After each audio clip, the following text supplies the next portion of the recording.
नमस्कार, मेरे YouTube channel में आपका स्वागत है। मैं हूं देवेंद्र कुमार। आज मैं लेकर आया हूं आप लोगों के सामने CBSE ने 10वीं और 12वीं के लिए एग्ज़ाम के लिए एक नई गाइडलाइंस जारी की है।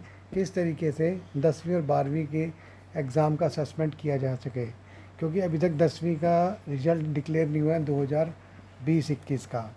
इसीलिए UPSC ने पहले से ही इस बार गाइडलाइंस जारी कर दिया कोविड-19 को देखते हुए कि आने वाले टाइम में क्या स्थिति है, देश में क्या स्थिति नहीं है कोविड-19 की। लेकिन शिक्षा के क्षेत्र को ध्यान में रखते हुए CBSE बोर्ड ने 10वीं और 12वीं के स्टूडेंट्स के लिए गाइडलाइंस जारी की है। इसमें मैं बता दूं आपको, एकेडमिक सेशन को इसमें 2 पार्ट में डिवाइड किया है, यानी कि एक पार्ट टर्म 1 और टर्म नाम दिया गया है जिसको। और टर्म 1 के अंदर पूरे सिलेबस का 50% सिलेबस उसके अंदर पढ़ाया जाएगा और उससे संबंधित क्वेश्चन आंसर किए जाएंगे, जो कि नवंबर और दिसंबर के बीच में एग्ज़ाम कंडक्ट किया जाएगा टर्म फर्स्ट 1 का।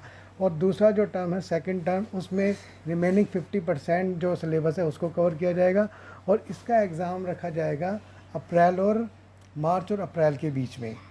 और इसी तरीके से एक इसमें इंटरनल असेसमेंट भी रखा जाएगा। इंटरनल असेसमेंट में प्रैक्टिकल प्रोजेक्ट और को मोर क्रेडिबल बनाने के एक मॉडरेशन पॉलिसी लाई गई है, जिसमें जो फाइनल मार्क्स होंगे, फाइनल मार्क्स के अंदर इसको इंटरनल असेसमेंट को भी काउंट किया जाएगा। टोटल फर्स्ट टर्म के मार्क्स और सेकंड टर्म के मार्क्स और फाइनल इंटरनल असेसमेंट के मार्क को कंबाइंड करने के बाद ये रिज़ल्ट 10वीं और 12वीं का डिक्लेयर किया जाएगा।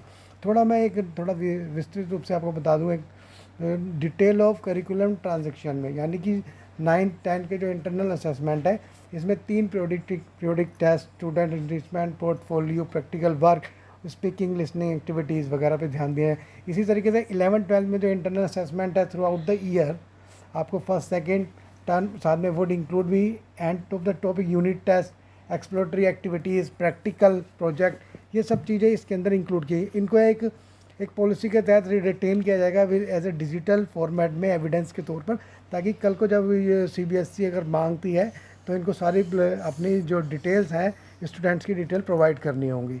एक डिजिटल फॉर्मेट के ऊपर आप ये स्कूल्स को अपने एज ए रिकॉर्ड मेंटेन करना पड़ेगा। जो एग्ज़ामिनेशन की, जैसे मैंने आपको बताया कि टर्म एंड एग्जामिनेशन नवंबर और दिसंबर 2021 में होगा, लेकिन इसमें आपको मैं ये बताना बहुत ज़रूरी है कि जो एग्ज़ाम का पैटर्न है, एग्ज़ाम का पैटर्न पूरी तरह चेंज हो गया है इस बार जो पहले question answer case based question होते थे, इस बार मल्टीपल चॉइस में क्वेश्चन रखे जाएंगे। और जो टाइम पीरियड रखाया गया है 90 मिनट्स का रखा गया है। 90 मिनट्स में पहले 50% सिलेबस को कवर कर क्वेश्चन पूछे जाएंगे। इसी तरीके से जो क्वेश्चन आएगा वो CBSE प्रोवाइड करेगा क्वेश्चन पेपर, और साथ में उसके अंदर जो एग्ज़ाम की जो मार्किंग स्कीम है उसको भी इसी में ही डिस्क्राइब किया होगा क्वेश्चन पेपर के अंदर किस तरीके से। और एक एक्सटर्नल सेंटर के सुपरिटेंडेंट और ऑब्जर्वर को अपॉइंट किया जाएगा CBSE की तरफ से, जो इन सब चीज़ों को देख रेख में रहेंगी उनके। और ये जो एक OMR शीट रहेगी, OMR शीट के ज़रिए क्वेश्चनों को आंसर दिया जाएगा, और जिसमें CBSE के पोर्टल पर इसको अपलोड किया जाएगा, जो कि CBSE की साइट पर देखा जाएगा, वही इसका एवेल्यूएशन करेंगे। ये तो रही टर्म फर्स्ट एग्जामिनेशन की बात। इसी तरीके जो सेकंड एग्जामिनेशन जो होगा, टर्म सेकंड एग्ज़ाम, ये होगा मार्च और अप्रैल 2022 में। इसमें एंटायर 50% सिलेबस जो बचा है उसको लिया जाएगा। साथ ही इसका जो एग्ज़ाम का टाइम पीरियड है 2 घंटे रखा गया है, और इसके जो क्वेश्चन है वो case based, situation based, open ended, short answer, long answer, जैसा कि नॉर्मल अभी तक चला आ रहा था उस तरीके के आंसर होंगे। In case the situation is not conductive the normal descriptive examination, अगर सिचुएशन ऐसी रहती है कि ये जो पेपर ना कराया जा रहा है, तो फिर उसी हिसाब से जैसा टर्म में फर्स्ट में है कि 90 मिनट का MCQ बेस्ड पे भी एग्ज़ाम लिया जा सकता है। लेकिन ये कंडीशन तब है जब कोविड-19 की कंडीशन अगर बिल्कुल ही ख़राब है, कंडीशन में वर्स्ट कंडीशन है, तो उस स्थिति में ऐसा किया जाएगा। और साथ ही जो बोर्ड ने 4 ऐसे पैरामीटर माने हैं कि जो कोविड-19 को लेकर हो सकते हैं। इन 4 पैरामीटर को मैं यहाँ पे जिक्र कर देता हूँ।